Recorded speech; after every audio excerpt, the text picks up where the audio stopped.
تمہارا معاملہ سب کے سب مسلمانوں کے ساتھ اجتماعی ہے، انفرادی نہیں ہے. سب اگر اجتماع ٹوٹا تو تیری زندگی بھی نہیں بن سکتی. سمجھے بھائی؟ جب مجموعے کی زندگی بگڑے گی تو تمہاری زندگی بھی بگڑے گی. تمہارے قومی، ملکی، علاقائی، زبان کے اور قومی جتنے بھی مسائل ہیں وہ ہرگز حل نہیں ہوں گے جب تک مسلمانوں کا اجتماعی مسئلہ حل نہیں ہو.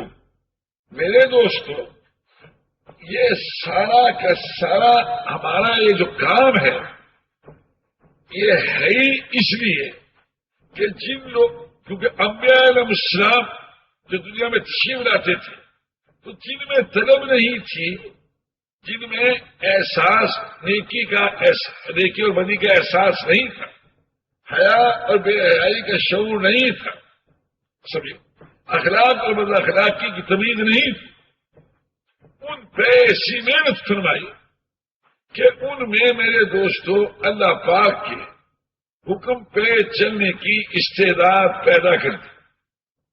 سمجھے بھائی؟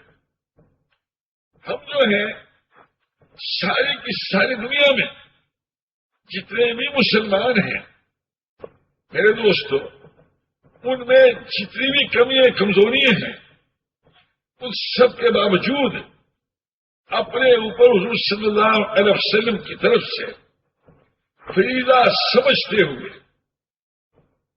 ہم تمام مسلمانوں پر محنت کریں، سمجھے، کہ وہ صحیح رخ پر آ جائیں، صحیح راستے پر آ جائیں. جیسے کوئی کسی باپ کا بچہ پاگل ہو جائے ہے نا جی، تو وہ جب تک وہ زندہ ہے بچہ اس وقت تک باپ اس کے پیچھے پیچھے لگا رہے، چھوڑتا نہیں. وہ اگر کنویں میں چھلانگ لگانے لگتا ہے تو وہاں سے بھی اسے بچا ہے نا. اس موقع مجھے یاد آتا ہے حجاج بن یوسف کا جب انتقال ہونے لگا تو اس کی ماں نے کہا کہ رے حجاج تیرا کیا ہوگا، تو نے اتنے تابعین کو قتل کیا، اتنے صحابہ کو قتل کیا، اور ایسا کہ تیرا کیا شرم. تو کہنے لگا کہ ماں سچ بتانا، اگر اللہ پاک میرا حساب کتاب تیرے ہاتھ میں دے دے تو بتا تو مجھے دوزخ میں ڈالے گی جنت میں ڈالے گی؟ تو بتا. کہہ لگے بیٹا میں تو تجھے جنت میں ہی ڈالوں گی. باوجود ان سارے قصوروں کے کیا کہے کہ میں تو کہنے لگا کہ میرا اللہ تیرے سے بھی زیادہ شفیق ہے. سمجھے بھائی؟ ہمارا جو ہے میرے دوست آخری دم تک ہر آدمی پر بس مولانا محمد یاس صاحب رحمۃ اللہ جو بات پیدا فرمائی وہ یہ ہے کہ کسی مسلمان کو کسی سطح پہ بھی نہیں ہم چھوڑ سکتے.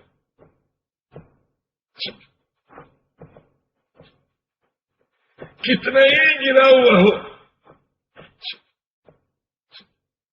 ہر مسلمان پر ہمیں محنت کرنی ہو.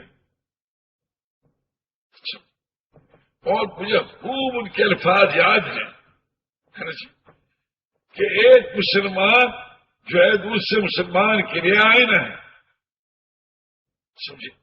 تو یوں کہ آئینے میں جو آدمی شکل دیکھتا ہے تو وہ آئینے کی خرابی نہیں ہوتی بلکہ اس دیکھنے والے کی خرابی ہوتی. تو آج دنیا میں مسلمانوں میں جو خرابیاں ہیں وہ حقیقت ہماری اپنی خرابی ہیں. اگر ہم دین کے لیے محنت کرتے اور جدوجہد کرتے اور صلی اللہ علیہ وسلم والے عالی مقصد کو اپنا مقصد سمجھتے، سمجھے بھائی، اور اس کے لیے حضور کی طریقے سے محنت کرتے تو آج پوری دنیا میں بے دینی نہ ہوتی، پوری دنیا میں دین ہوتا. سمجھے بھائی؟ تو میرے بھائیوں اور دوستوں،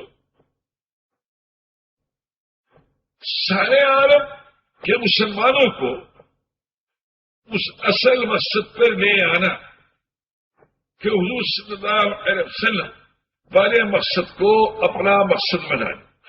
سمجھے بھائی؟ اس کے لیے محنت کرنا، اس کے لیے کوشش کرنا.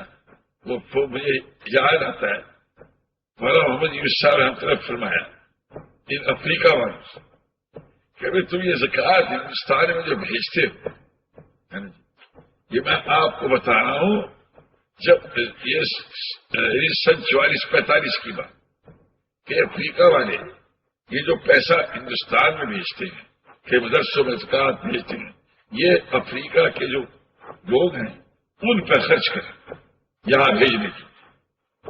بھائی مدرسے والوں نے شور مچا، سمجھے، اور حضرت کے خلاف. دیکھو جی اتنا تو کام چل رہا ہے نا جی، سارے کے سارے پیسے روک رہے ہیں ہے نا جی، خیر سے ہٹا رہے.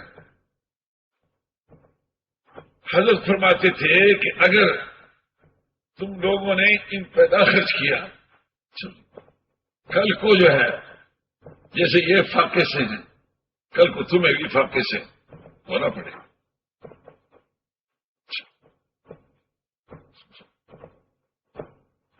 وہ بحیثیت مجموعی یعنی پوری کی پوری امت کو سامنے رکھ کے سوچ رہے تھے اور چل رہے تھے. سمجھے بھائی؟ آج مسلمان کا ذہن سمجھے سارے عالم کے مسلمانوں کو سامنے رکھ کر اور ساری دنیا کے انسانوں کو سامنے رکھ کر میرے دوستو محنت کرنے کا ذہن نہیں رہا.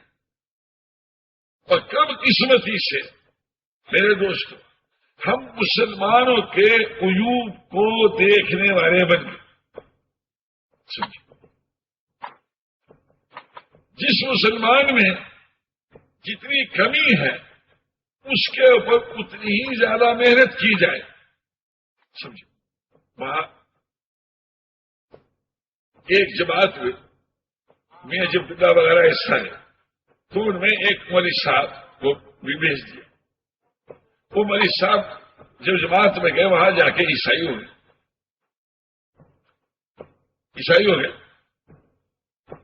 جماعت بچائی رو ہے پیچھے ان کی منت میں شامت کرے تو وہ جامع عیسائی ہو جا پھر سن سے دے.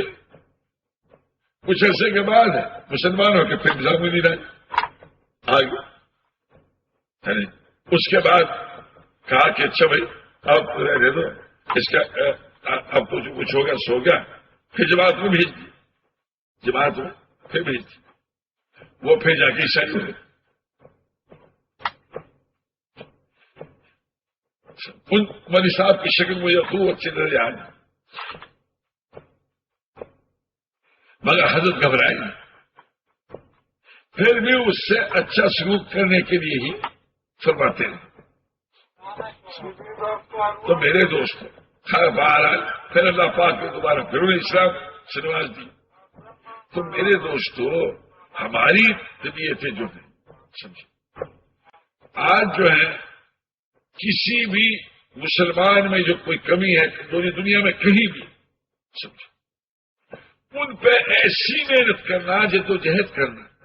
اور حضرت یہ فرماتے تھے کہ دیکھو بھائی آج بیٹا باپ کی نہیں مانتا، بیوی خاوند کی نہیں مانتی، نوکر مالک کی نہیں مانتا، شاگرد استاد کی نہیں مانتا، مرید پیر کی نہیں مانتا. اسی کو تو الٹا ہوا زمانہ کہتے. یہ تھوڑی کہ آس پاس اور کوئی دور ایسا نہیں ہے کہ جب کہ حضور صلی اللہ علیہ وسلم کے طریقے سے محنت کی گئی ہو اور اللہ پاک نے دوبارہ دین نہ زندہ فرما دیا. جب بھی صحیح طریقے سے محنت ہوگی اللہ پاک دین کو پوری صحیح شکل کے ساتھ زندہ فرما دے.